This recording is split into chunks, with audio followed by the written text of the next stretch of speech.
শ্ৰদ্ধাৰ ৰাইজ, এনেবোৰ সিদ্ধান্তৰ লগতে আমাৰ ৰাজ্যৰ আশা, অংগনবাদী কৰ্মী, মধ্যাহ্ন আহাৰৰ কৰ্মীসকলৰ বাবেও আমি তেওঁলোকৰ জীৱন আৰু অধিক মসৃণ কৰিবলৈ আমি তেওঁলোকৰ দৰমহাও বৃদ্ধি কৰাৰ বাবে সিদ্ধান্ত গ্ৰহণ কৰিছো। অহা নৱেম্বৰ মাহত অসমৰ চৰকাৰী কৰ্মচাৰীসকলক দৰমহাৰ লগত আমি 1000 টকাকৈ দিবলৈ সিদ্ধান্ত গ্ৰহণ কৰিছো, যাতে এই চৰকাৰে আগবঢ়োৱা চৰকাৰী কৰ্মচাৰীসকললৈ তেওঁলোকৰ দৰমহাৰ লগত আগবঢ়োৱা 1000 টকাৰে আমি নতুন নতুন কিতাপ ক্ৰয় কৰিব পাৰো আৰু কিতাপৰ আন্দোলনক আগুৱাই লৈ যাব পাৰো। মই অসমৰ ব্যৱসায়ী মহলকো, উদ্যোগ প্ৰতিষ্ঠানৰ স্বত্বাধিকাৰীসকলকো এই ধৰণে এই বছৰ কিতাপ কিনিবলৈ তেওঁলোকৰ কৰ্মচাৰীসকলক অলপ হ'লেও আৰ্থিক সহায় আগবঢ়াবলৈ অনুৰোধ জনাম। আমাৰ চৰকাৰী কৰ্মচাৰীসকলৰ বাবে বিশেষকৈ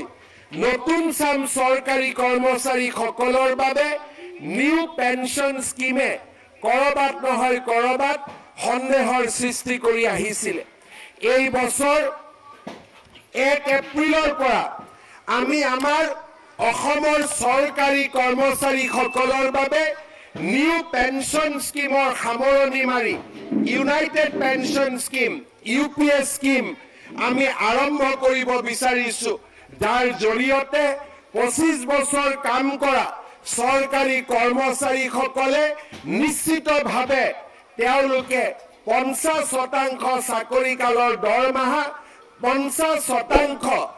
ডিয়াৰনেছ এলাউন্সৰ সৈতে লাভ কৰিবলৈ সক্ষম হ'ব।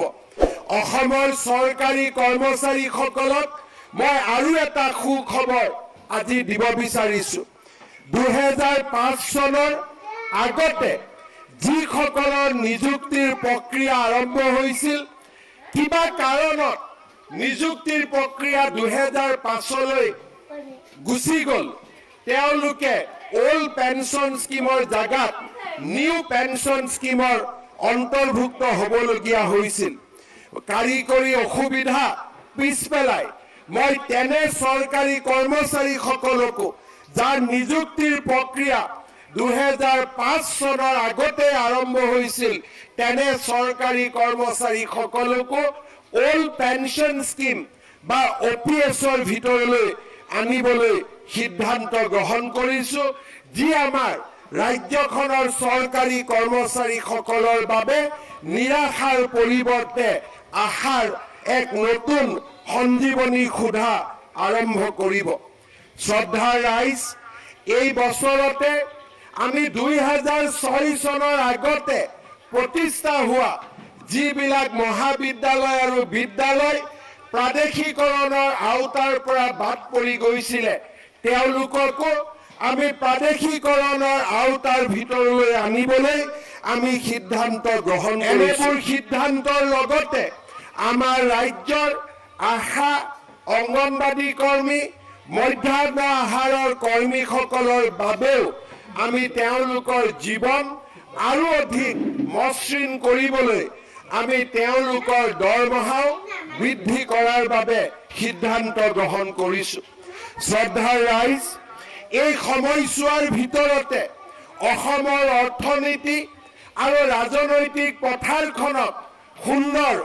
আৰু সাৱলীল কৰাৰ লগে লগে আমি আমাৰ সাংস্কৃতিক সত্তাটোকো আকৌ এবাৰ নতুনকৈ বিশ্বৰ বুকুত প্ৰতিষ্ঠা কৰাৰ বাবে সিদ্ধান্ত গ্ৰহণ কৰিছো। অসমীয়ালৈ ধ্ৰুপদী ভাষা, চৰাইদেউ মৈদামলৈ বিশ্ব ঐতিহ্য ক্ষেত্ৰৰ স্বীকৃতি আৰু লাচিতৰ এক নতুন পৰিচয়ে, জগত সভাত লাচিতৰ নতুন পৰিচয়ে আমাক ইতিমধ্যে অভূতপূৰ্ব প্ৰেৰণা প্ৰদান কৰিছে। এই নতুন উৎসাহৰ সুযোগ লৈ অহা 24 ফেব্ৰুৱাৰীত আমি ঝুমুৰ নৃত্যত 10,000 নাচনী আৰু নচুৱাৰে আমি আকৌ এবাৰ জগত সভালৈ লৈ যাবলৈ প্ৰচেষ্টা কৰিম আৰু এই বছৰৰ ভিতৰতে 10,000 শিল্পীৰে আমি বাগৰুম্বাকো আমি জগত সভালৈ লৈ যোৱাৰ বাবে চেষ্টা কৰিম বাৰে ৰহণীয়া সংস্কৃতিৰে মহিয়ান আমাৰ ৰাজ্যখনৰ সাংস্কৃতিক চিন্তাধাৰা আৰু সাংস্কৃতিক সম্পত্তিসমূহক আমি বিশ্বৰ সভালৈ জগত সভালৈ লৈ যোৱাৰ বাবে প্ৰতিশ্ৰুতিবদ্ধ শ্ৰদ্ধাৰ ৰাইজ আমাৰ সাংস্কৃতিক জীৱনৰ বা আমাৰ সাংস্কৃতিক সত্তাৰ মূল আত্মা হৈছে মহাপুৰুষ শ্ৰীমন্ত শংকৰদেৱ লাচিতৰ ওপৰত ইংৰাজী গ্ৰন্থক আমি ভাৰতবৰ্ষৰ প্ৰতিটো ভাষালৈ ৰূপান্তৰ কৰি আমি লাচিতৰ গৌৰৱ লাচিতৰ সৌৰভক আমি ভাৰতৰ প্ৰতিটো ভাষালৈ ৰূপান্তৰ কৰিবলৈ সক্ষম হৈছিলোঁ এই বছৰত আমি তেনে এক প্ৰচেষ্টাৰে মহাপুৰুষ শ্ৰীমন্ত শংকৰদেৱৰ জীৱনী আৰু তেওঁৰ কৰ্ম আৰু নৱ বৈষ্ণৱ আন্দোলনলৈ তেখেতৰ বৰঙণিক আমি তেখেতৰ গ্ৰন্থ তেখেতৰ জীৱনীক আৰু তেখেতৰ কৰ্ম যজ্ঞক আমি ভাৰতৰ প্ৰতিটো ভাষালৈ ৰূপান্তৰ কৰি একোখনকৈ পুথি আমি ভাৰতৰ প্ৰতিটো ভাষাতে প্ৰণয়ন কৰাৰ বাবেও আমি গুৰুত্বপূৰ্ণ সিদ্ধান্ত গ্ৰহণ কৰিছোঁ শ্ৰদ্ধাৰ ৰাইজ আজি দিনটোতে অসমৰ 25,000 নামঘৰ আৰু উপাসনাস্থলীলৈ 3 লাখ টকাকৈ আৰ্থিক সাহায্য প্ৰদানৰ আমি সিদ্ধান্ত আনুষ্ঠানিকভাৱে ঘোষণা কৰিবলৈ পাই মই গৌৰৱ অনুভৱ কৰিছোঁ শ্ৰদ্ধাৰ ৰাইজ মিছন বসুন্ধৰাই আজি আমাৰ ৰাইজক ভূমিৰ ওপৰত বহুদিনে বঞ্চিত হৈ থকা অধিকাৰক আকৌ এবাৰ আমি প্ৰদান কৰিবলৈ সক্ষম হ'লো আধুনিকতাৰ লগতে আমি পৰম্পৰাকো সন্মান জনাব লাগিব মহাপুৰুষ শ্ৰীমন্ত শংকৰদেৱ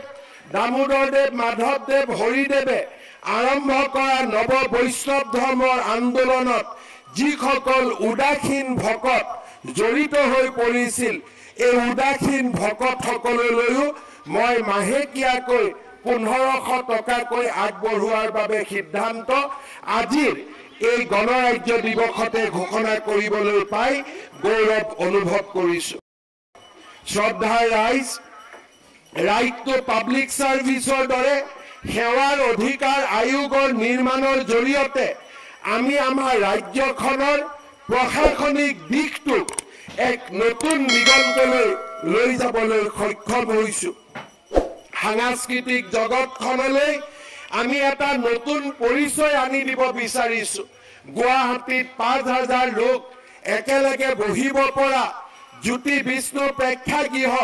ডিব্ৰুগড়ত 1200 লোক বহিব পৰা নতুন প্ৰেক্ষাগৃহ আদিৰ নিৰ্মাণে আমি আমাৰ সাংস্কৃতিক জগতখনক আধুনিক ৰূপ দিবলৈ প্ৰচেষ্টা কৰিছোঁ